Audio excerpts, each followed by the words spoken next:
Hey, Sox fans, welcome to Good Guys Talk Back, a local, fan-centric Chicago White Sox podcast. I am Nick Morawski, and you can find this podcast absolutely everywhere you find your podcasts. We're on Twitter at Good Guys TB. We've got a Facebook fan page. This is episode 187. Our White Sox are 76 and 71. 3.5 games back in the AL Central, chasing the Cleveland Guardians. A lot to unpack from this previous week and look ahead to one of the biggest series, a must-win series here against the Guardians on the South Side. Let me bring in my co-host, Mr. Pat Hester. Hello, sir. Nick, it's good to talk to you, buddy. And if you didn't already hate the Minnesota Twins, how much more do you hate them after this? After these first 4 games of a 5-game set, a wraparound series, Guardians and Twins. Yeah, they're garbage. I despise all of the AL Central. You know, I feel like the Twins have been a thorn in our sides, Pat. You and I during most of our years as being like active Sox fans. Um, Whether we're playing them head to head and they're causing us havoc in the division, or we're trying to rely on them for help, and they just are crumbling and falling apart. They finally took one from the Guardians here on Sunday, and they've got one more on Monday while the Sox have an off day. But, you know, and maybe that's something where we can start here, Pat. I just find it really frustrating, I guess, to put it, in one way there, that I'm rooting for the Twins. I'm scoreboard watching, as a lot of Sox fans were this past weekend, rooting for Minnesota, hate Minnesota. Yet I'm wanting them to help us out of a situation we got ourselves into, and it just goes back to April and May. Baseball games matter so much. You know, remember this feeling, folks, when we're back in early April or May, and you're saying, I don't know, it's a marathon. It's okay. This is going to happen. Remember this feeling of being angry at the Twins because they wouldn't beat the Guardians. Yeah. It's the Sox, the Sox that should have taken care of business early on throughout the season. So many games, we let go, and haunted by that Arizona series and some of the series against the Royals this past year. So that's kind of was my take on watching the scoreboard this weekend. Yeah, that's the right way to think about it, Nick. And like I said, I think when I was on with you earlier in the week on Locked On Sox, and I talked about, you finally converted me to caring about April games, right? I've always been it's early, it's a marathon. Let's not get too high or too low right now. Let's just kind of manage our way through this first month and a half or whatever it would be. But now I see the light, Nick, because you go back to April, I believe it was, when we got swept by the Twins and then swept by the Guardians, right? Wasn't that the 6-game losing streak that we went on early on in the season? And maybe if you split those, where would we be right now, right? And you look at any of the losses that we've had within the division and you mentioned it with the Royals, those should be games. The Royals and the Tigers, they're not where they want to be as far as organizations right now. We needed to pick up those because they should be not gimmies because they're professional teams, but you shouldn't have a losing record against the Royals as you do. And even though we've played better against Detroit this year, there's games that we've given away to Detroit. Game 1, right, of this year, where we gave away opening day. So those games all count the same, Nick. You're absolutely right. And I just wonder if the mentality would have been different if there was a different leader in the clubhouse, right?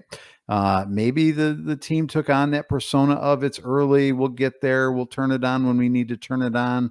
Whoa, that thing right now, let's just kind of ease ourselves in like an old man getting into a hot tub. But I think a different message has to be heard. It's got to be from the get-go, and you got to play hard, and every game matters. Yeah, the way I score it, and I know there are some folks that score it differently because it wasn't known for sure going into the game that Miguel Cairo was going to manage that first game I'm looking at against the Royals a couple weeks ago. I have it as the Sox are 13-6 with Miguel Cairo at the helm. I know some people have it as 13-5. They're not really counting that first game, but either way, it's been a huge improvement. Mhm. So much has been said this past week by Bob Nightingale in USA Today, Ken Rosenthal in The Athletic. A lot of things coming to light of what La Russa wasn't doing or just not living up to some of the expectations. And to your point, to your comment, if we had a different leader at the beginning of the year, maybe a leader that doesn't have the years on their resume, so to speak, where they fall back as a habit and say, "Oh, I've been here dozens of times before." Mhm. You just have to be patient. You just have to let this season play out. It's a marathon. I am going to bat Lurie Garcia in the leadoff spot a few times. I'm going to, mess around with the bullpen. I'm going to hide Vaughn and not play him regularly. Maybe if you had a manager that was a little bit more feisty and it was like, you know what, I don't know any better. I'm young. I'm trying to prove to the organization that there's urgency with me. I'm going to attack every game like it's, like a playoff game. You might have a different result. Yeah. I don't know if you attack it like it's a playoff game. That might be a little bit too intense. Well, April I don't 6th. mean I agree with you to a point, right? I mean, I think you need to show the players that these games are important, and if you show them and you manage in a way that they're not important, they're not going to take them as important either, and they're going to sleepwalk as they have the majority of the season, uh, and and it's going to be hard to wake up after that because you keep just saying, well, we'll get there, and the pages keep getting ripped off the calendar, Nick. So we find ourselves in the spot we find ourselves. We're 3.5 games back. We are going to be rooting again tomorrow for the Twins to beat the Guardians in this Monday game. I'm not sure if it's an afternoon or evening It's a game. noon game. Yeah. So it's a nooner. So you got a nooner. We're going to be working and keeping an eye on that score. And we go into the biggest series of the year, possibly 3 games back. And 3 games against the Guardians, I guess we have an opportunity. We have a chip in a chair. So we're here. There's a lot of people and fans like myself of, on the bandwagon, off the bandwagon, thinking they're going to turn it around. Oh, it's over, all that other stuff. We're here. We've got 15 games left. We have an opportunity still in front of us. I don't think this team is near good enough to win anything or advance into the playoffs. But you and I have seen so little in our lifetime in terms of playoff appearances, Nick. We can't just say, well, it's not important, because it is important to the fan base. I think it's important for the team. And you never know. Maybe you get lucky and you advance one round and it's a building block. Who knows? So the time is now. The fire must be there from pitch one on Tuesday. And let's see where the chips lie. Yeah. I don't have the mentality of, well, what's the point? They're not going to go very far anyway. You might as well just pack it in and look at the off season and plan for spring training and beyond. You want to see this team. You want to see your Mhm. team play in October. You want to see them in the postseason. And honestly, I wanted to see them win the division. First time ever in franchise history, they'd be winning the division back to back years.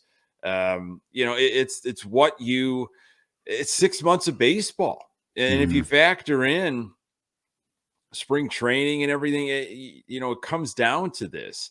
And that's where, yeah, I could see the perspective in April and May from the players, from coaches of, hey, well, we don't have to worry about September yet, but this is what happens. And it Yeah. happens every single year, and I just would say, remember this feeling, everybody, Mhm. fan how you want to fan. I mean, Yeah. honestly, like if you can't, if you don't want to do that, I totally hate you do how you want to do it. But I'm hoping that next year we have a coaching staff that stresses urgency with the players, Mhm. and they use this situation as bulletin board material, and they say, remember, if for the folks that were around, okay, this is what happened in mid-September. We were hoping that the Minnesota Twins would help us out, okay, because we didn't take care of business earlier in the year. We didn't take Mhm. games maybe as serious. And quotes have come out too after team meetings where players thought it was just going to be handed to them again. It was a cakewalk last year to win the division, and they thought it was going to be the same way in 2022. Well, like every other year, there's been injuries. Maybe this year more frustrating, more repeat injuries. A lot of like just bizarre situations with La Russa, compound with guys not living up to the back of their baseball card. And you make hay in April and May and sneak some games when it's cold and miserable and nobody wants to play. You pad some of that record because there's going to be dog days. Mhm. There's going to be some grinds. You're going to slip up. So when you can sneak a few games, it adds up. You Yep. do it when you can do it. That's all I'm saying. Yeah, no kidding, and you well said. But also hats off to the Guardians. The Guardians were not supposed to be here. The Guardians were not supposed to be a team that was competing this year. This was more, and not even like a team anybody was thinking is going to be sneaky, unless there was somebody that you talked to in your podcast world of AL Central locked on folks that even thought the Guardians had a chance, but it was mostly perceived that this was going to be not much of a year for them. So hats off to them for really, playing above their back of their baseball card, and Francona for doing a hell of a job as a manager. And again, very envious of him being in that organization. And he should be manager of the year in my opinion with what he's done with the Guardians this year. I don't know that he'll win it, but hats off to them for playing the game right, taking bases when the bases are there to be taken, playing good defense, pitching just well enough. And they're not a big power team, but they seem to get big home runs when they matter. Jose Ramirez Yeah. definitely has been doing that. Yeah, I would say, uh, what does coaching matter? Well, what is bullpen I should say, bench coach matter? What are hitting coaches? What does a coaching staff matter? I mean, look at Cleveland. Hmm. Because they're getting so much out of their players, getting them to believe in themselves Yeah. and capitalize on the things that they do well. And I think it was more of like, hey, Ramirez is going to be fun to watch. They've got some arms, they've got pitching, but it was a foregone conclusion with everybody I was talking to at the beginning of the season that this is the Chicago White Sox. They're gonna repeat as division champs. Yeah. And that's why you play the games, and it's frustrating. It really, really is. But here we are. We've got a chance. The probability is not in the Sox favor. Let's be honest. Cleveland's got the Royals for a bunch of games to finish the season. We've got San Diego and Minnesota, but one game at a time. Yeah. That's where I'm at. Tuesday, take care of business Tuesday. Then we'll focus on Wednesday. But you can't. I think AJ Pollock said it after this thumping of the Detroit Tigers on Sunday. Pollock said you can't sweep the series without winning the first game. So Yep. take that first game seriously, Yeah. and it's a focus thing for me. And that's maybe that's a good place to go with the Friday night game one of this past Detroit series. It should have been a sweep. Friday's loss against the Tigers, I was livid. I was seeing red. It was the most aggravated I've been maybe all season long after such an emotional must win in Cleveland. And it was a convincing win. Hmm. The Sox had 5 home runs in that game. After a deflating loss to the Rockies, they come back, they rally, they know they've got to win that game, they win it, and then they go to Detroit, last place Tigers, 35 games under 500, and they put that type of effort in. I'm sorry, like there was no focus there. It seemed like the Sox were looking ahead. Oh, no doubt about it. I mean, the defense. Holy moly! I've never seen this bad on a day in and day out basis defensive team. With like you can set your watch to at least one or two errors a game. Somehow today we escaped without getting an error, but you just look at like extra innings and how the execution goes in extra innings with this team. Seemingly for the past several years, with this new rule of runner on second. And I know people don't want to bunt, and I know bunting is not part of everybody's equation anymore. But in a situation where you just need to get a runner over, if that's your best option to do that, and then you've got a crack at least getting that runner in with less than 2 hours from third base with anything, a pass ball, a lot of things can happen. It just seems to me like our team looks at themselves and go, well, we don't like when other teams put pressure on us because we suck in the field. We definitely don't want to do it. For whatever reason, it's like we don't want anybody to think, oh, we'll put pressure on them. They did it to us. I don't understand it. They just cannot execute in situations. Again, probably a reason why no one's going to pick them if and when we make the postseason, because they just execute so poorly on all fronts. But it's just confounding that I agree. that it happens that way. I agree with you, and that was probably one of the most frustrating things on Friday. Is this will date me, but the fact that this has been replayed so many times, and of course we're entering Halloween season soon, so it'll be on over and over. The original Ghostbusters, so 1984. There's a scene early in the movie.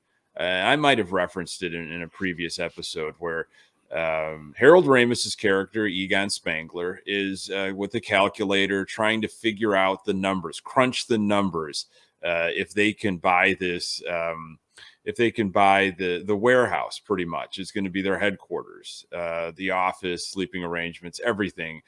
There's going to be the home for Ecto One, all that stuff. And Bill Murray makes a comment to Egon, can we do it? What do you think? And Egon's like typing away on the calculator, trying to crunch the numbers. And Bill Murray just karate chops the calculator out of his hand and kind of just says, like, use your gut. Like, what do you think? Like, go big or go home. And there are so many different metrics I know that are against the bunt and extra innings, especially if you're on the road. You should probably score 2 runs, not 1 run. Don't play it that way. But the way that offense was going on Friday, they get those 2 runs late by the huge double by Jose Abreu. Okay, things aren't going well. It's just not their night offensively. Get that run in and use your lockdown closer and finish it off. And then guess what? Detroit does the exact same thing that we should have done to us. They put the pressure on the Sox. They bunt. We can't take care of the bunt, and then they rely on a sacrifice fly to win the game. I'm like, here's Detroit. They have no business winning whatsoever. Okay, but they are playing spoiler and they're winning a ball game and grinding it out. And sometimes you got to have ugly wins. The Sox blew it. They absolutely blew it there. Yeah. And it's frustrating, Nick, because again, you're scoreboard watching on the other side, hoping that the Twins can help you out, and they don't. And it just makes that loss feel 10 times worse because it was there for you. It was, you did make an effort to come back, as you said, and Jose with the big hit there and driving in some runs, but boy, oh boy, the games that we can look back on this year, and I know it's a slippery slope and you shouldn't do it, but the games you look back on and go, boy, we should have had that one. And I always say, yeah, but for every one of those, you could probably look back at the same amount that go, wow, we shouldn't have won that game. And somehow we pulled that out. I don't feel that way this year, though. I don't feel like any win that we've had this year goes, we had no business winning that game, but we somehow won it. I would say the Oakland game last Friday, a couple Fridays ago, we snuck we came back out. That one. Yeah, you're right, but there weren't many of those this year, Nick. Sure. There are so many examples of games that we've snatched defeat from the jaws of victory. Yeah. It's it just set the tone for the weekend. And on Friday, Giolito, he was bumped from Thursday correctly, and goes on Friday. Where his headspace at, not sure. He went 4 2/3 of an inning, gave up 4 hits, only one earned run. Okay, but 3 walks and 5 strikeouts. In 4 2/3 of an inning, he threw 96 pitches. That's a lot of Yeah. pitches, my dear friend. That is a lot of pitches, and that is the problem. You're taxing a bullpen, and Saturday we have to go in extras again, Yeah. because and the taxing of the bullpen became a problem, because Cueto couldn't go. Michael Kopech's on the 15-day DL. We've got Davis Martin thankfully stepping up.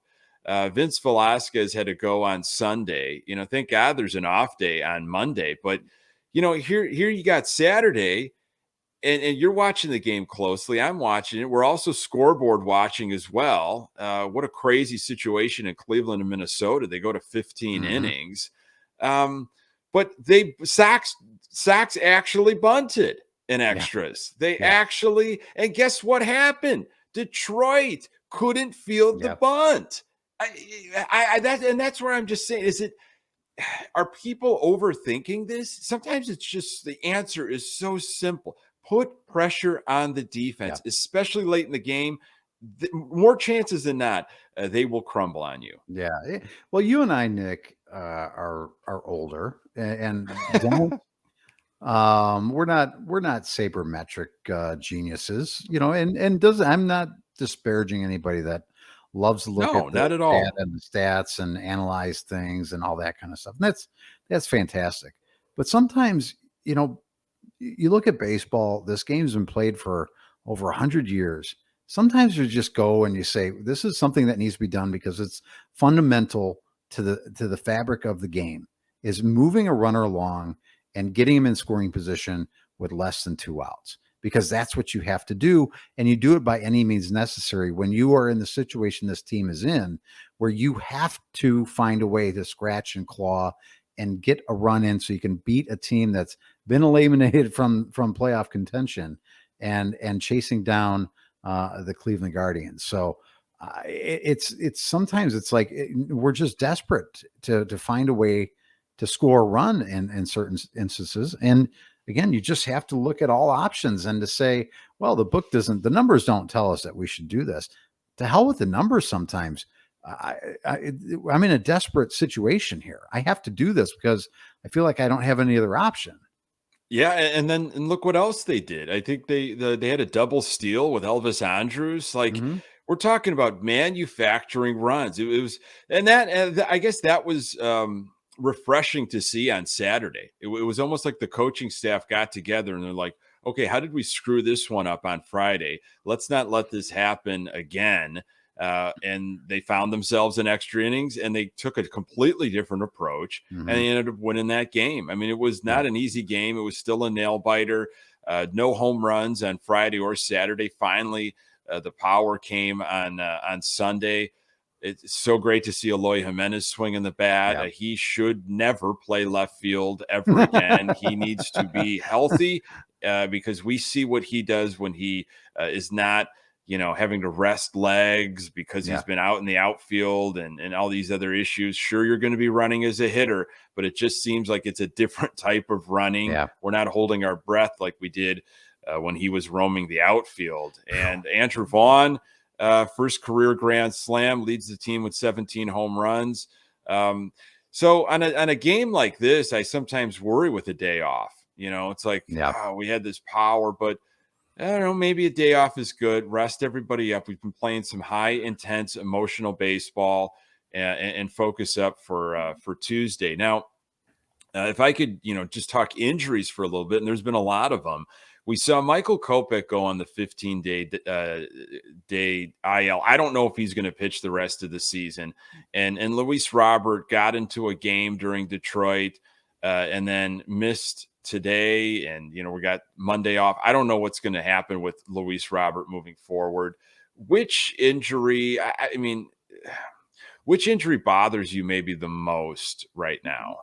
probably the Kopech injury because I mean we've played and won without Robert a lot, over the past 2 years, and it just feels like, well, that's just what happens. He's not available, and yeah, I guess if he can go out there and give you something in center field, but that's great. But he's giving you zero in terms of at the plate because he just can't swing, and even if he makes contact, he's in so much pain. And I'm not blaming him, right? It's not like I'm mad at Luis Robert for getting hurt, right? But he just seems to be not anything that's going to be helpful. So you might as well have a 100% person. There's always that, oh, well, 80% of this guy is better than, 100% of that guy. I right now, I need someone that's closer to 100% that's going to give me a maximum effort at the plate, because if I need, again, a situation where I need somebody to put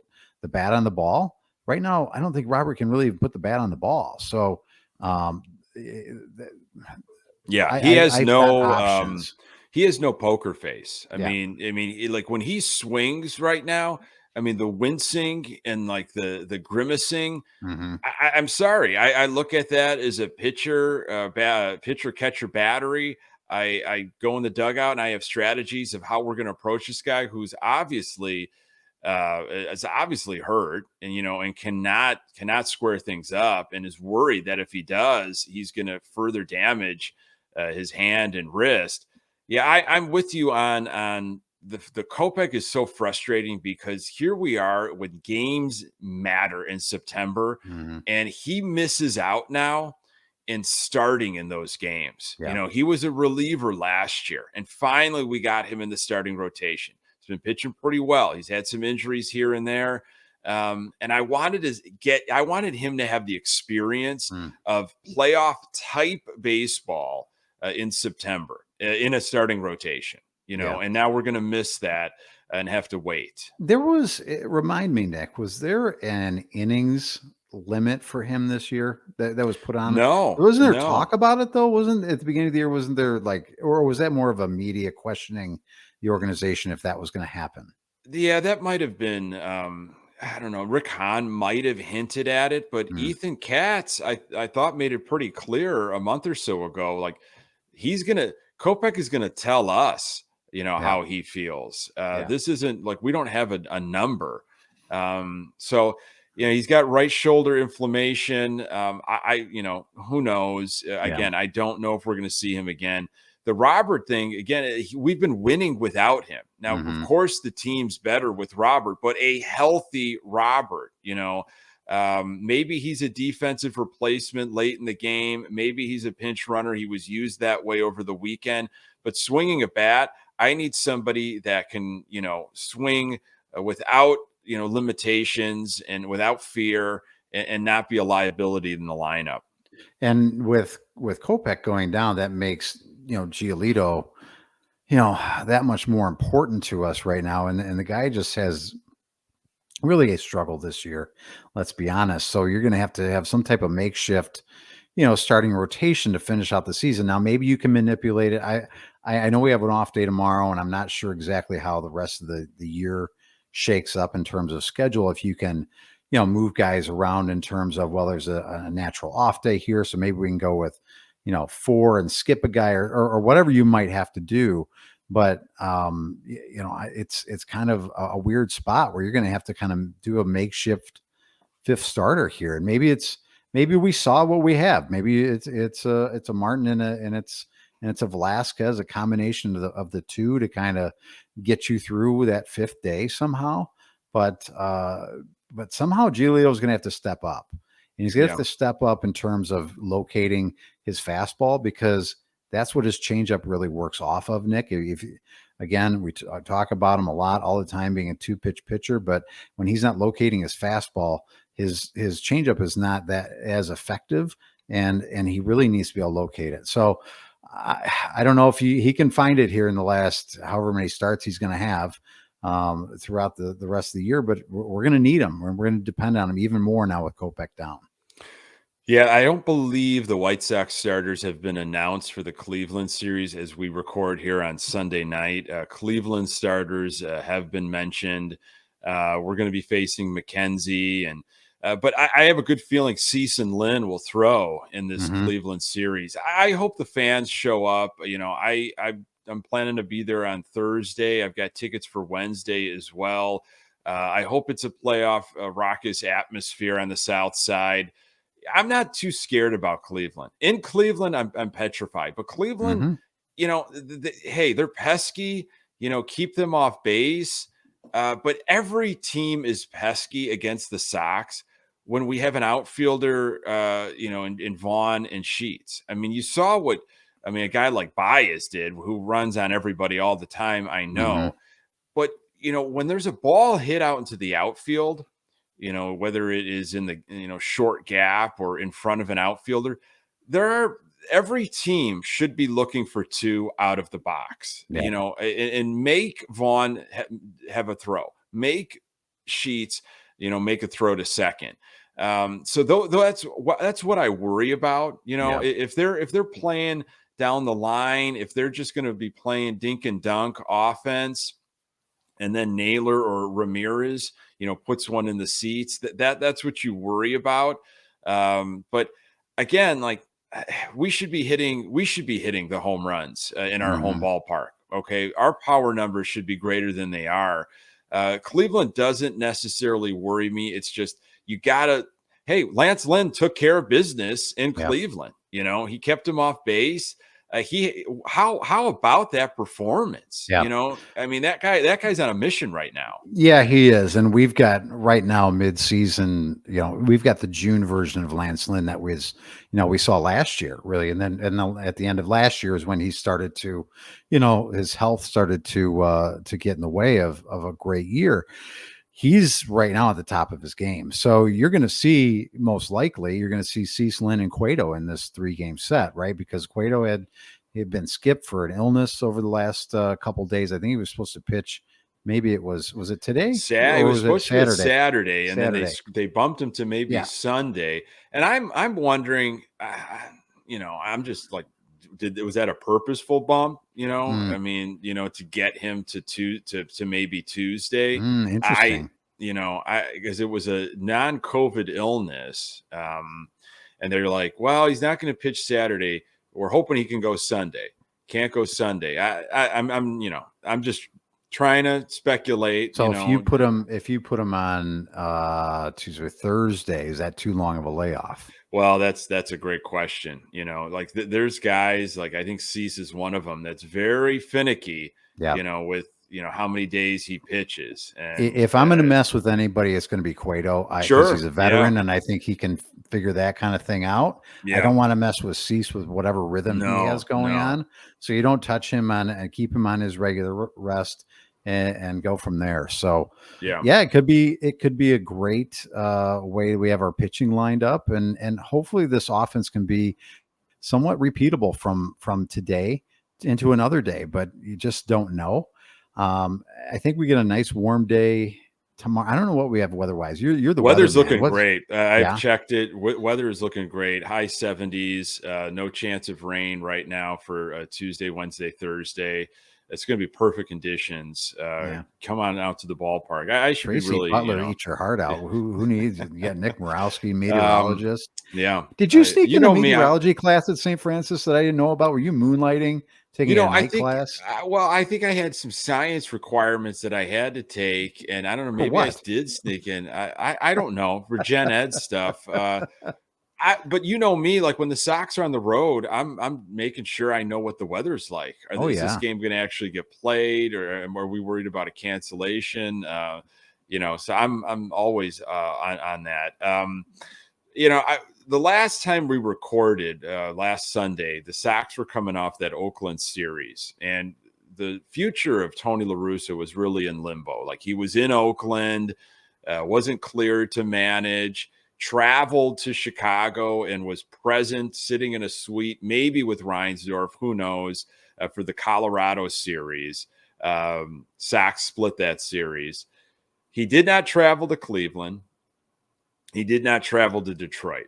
Uh, Talking about, there was a big Bob Nightingale article, kind of like airing a lot of dirty laundry almost, and players really speaking highly of what Cairo's been doing. And then the Ken Rosenthal article that I'm sure a lot of folks have already digested a couple times, an open letter essentially asking Tony La Russa to leave, to hand the keys over to Miguel Cairo. Yeah.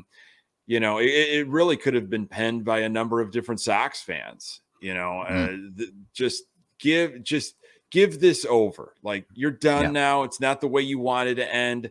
Um, we have not heard anything. It just seems like the Sox are letting La Russa make this decision. I feel like there has to be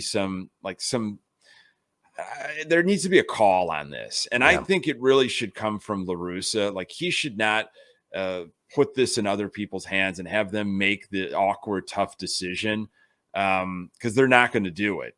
La Russa should step away and say, you know what? I see what's happening here.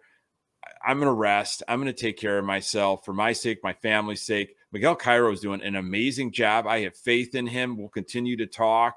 I will continue to mentor, but I'm not coming back this season. I just feel like there needs to be some sort of final answer. Yeah.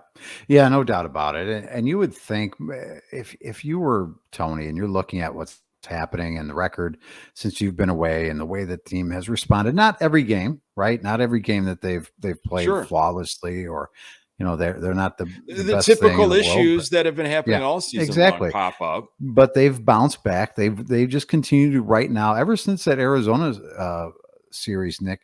Have we lost a series since then? I know we split against No. Colorado. I don't think we've lost a series. So the team is playing really well. They seem to be taking on a little bit of the personality of Miguel Cairo, a little fiery, a little feisty, having some fun out there. And if I'm Tony, I'm looking at this and going, there's nothing I can do to make it any better, right? I'm not going to come in there and make this situation any better. I may make it worse. I really have to, if I care about this team and I love these players like I've always said I do, then it's better for me not to show up at the ballpark. I'm gonna watch as a fan from a distance, and that's the way it's going to be. And then we'll talk about next year when next year gets here, and that's really what it should be. But I don't know if it will be. It'll be interesting to see, because again, I'm with you.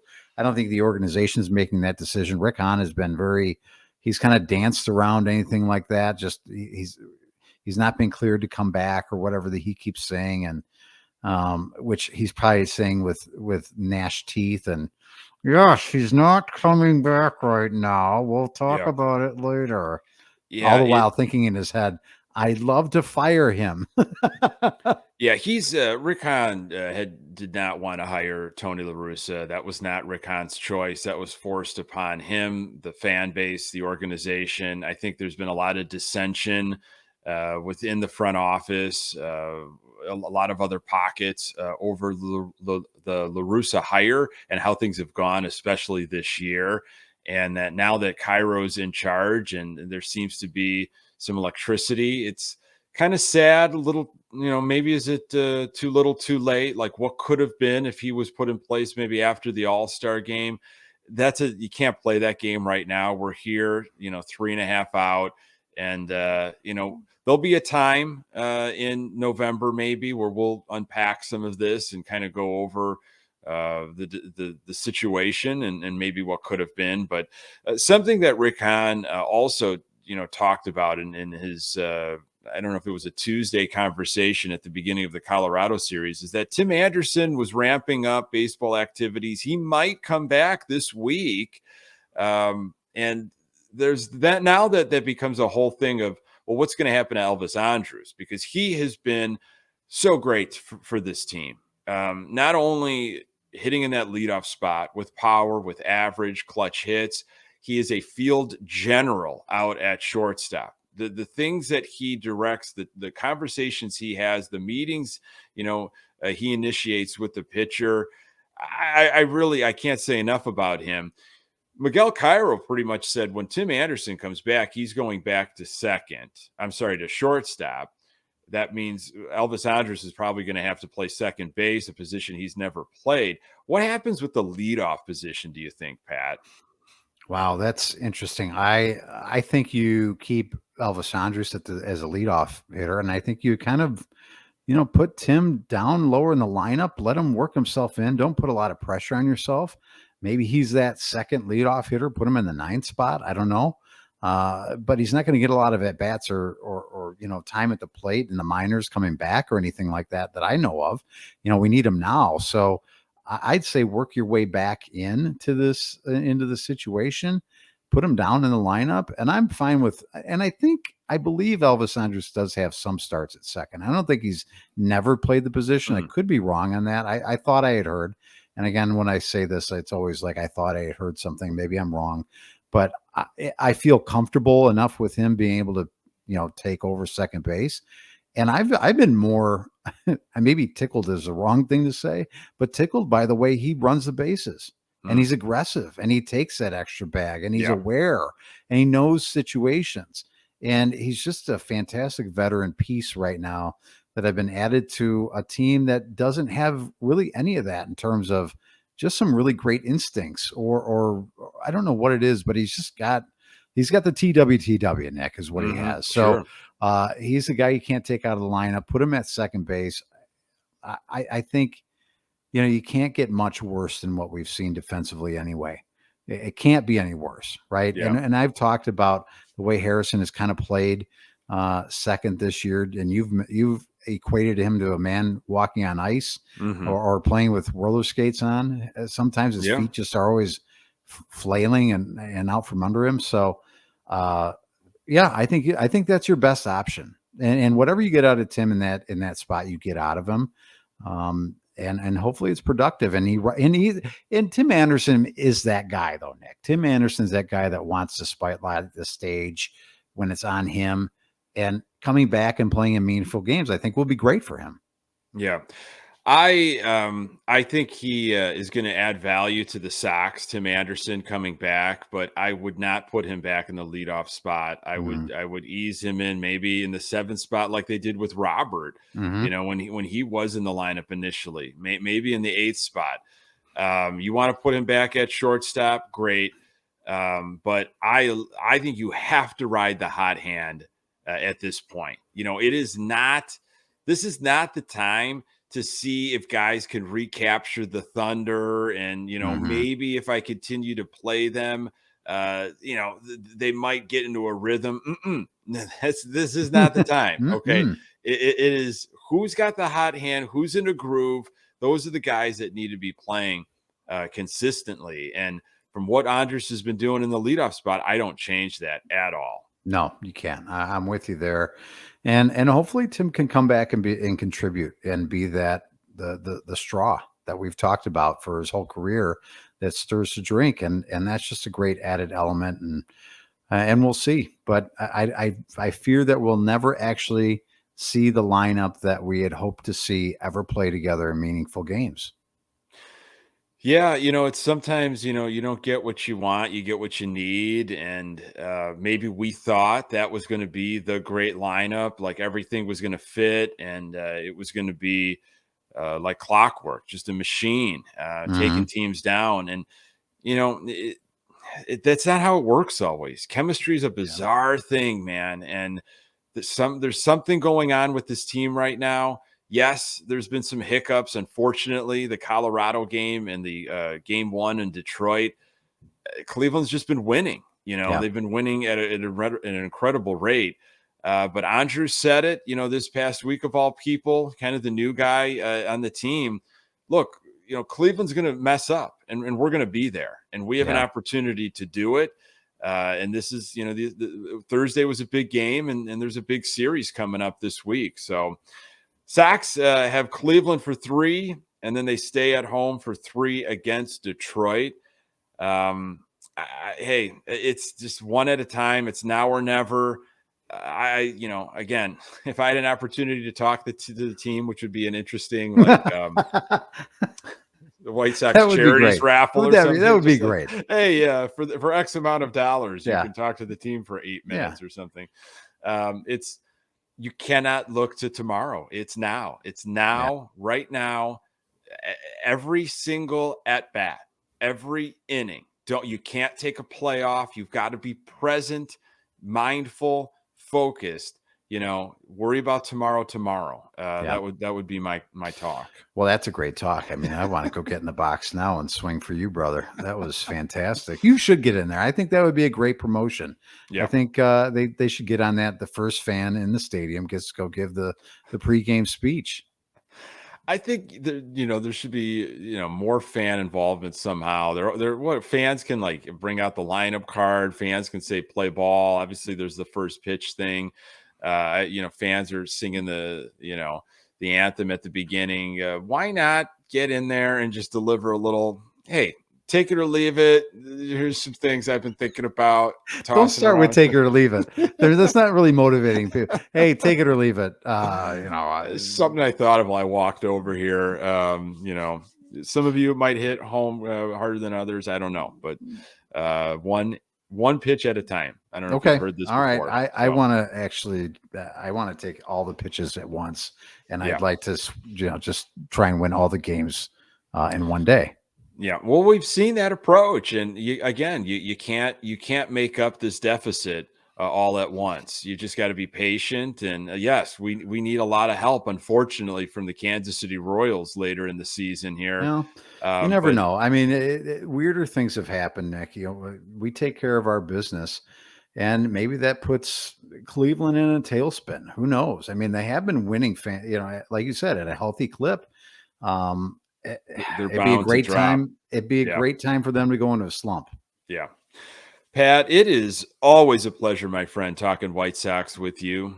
Yeah, it's going to be interesting. In a week from now, what are we going to be talking about? That's going to be because we're going to have a 6 games that we're going to be kind of recapping and digesting, and where will we be at? When we talk next time this week, Nick, will we be in first place?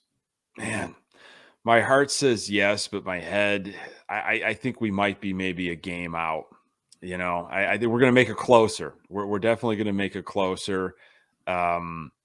But it's the math is so difficult. The probability, The math. the Oh, the math is math. getting me. The math is getting me. My heart says absolutely. My heart says sweep of the Guardians, and we'll handle the Tigers, but we're gonna cut the deficit. We're gonna cut the gap. Okay. We All right. definitely are gonna close in. All right. I can guarantee that. I think I'm with you, and that just sets up, a fever pitch type of situation ending the year, and just see what happens, I guess. Yeah. Yeah, it really will, man. But hey, active, enjoyable September baseball. I guess that's a plus. You have to look at it, I guess, on the positive side, Nick. We could be Detroit that's eliminated already. We could be a We've lot of been there. teams that We've been there. we could be in the NL West, and the Dodgers have already clinched and that kind of thing. And it's not even the 20th of the month yet. So it is what it is. Let's hope that things fall in our favor. Maybe the baseball guys will shine upon us this week. I sure hope so, buddy. Thank you so much, man. And we'll talk to you next week. Sounds good. Let's do it. Folks, thank you so very much for making this podcast part of your routine. You can find us absolutely everywhere you find your podcasts. We're on Twitter at Good Guys TV. We've got a Facebook fan page. Pass this podcast along to other Sox fans in your life. We do appreciate it. For Pat Hester, I am Nick Morawski. Until next time, go Sox.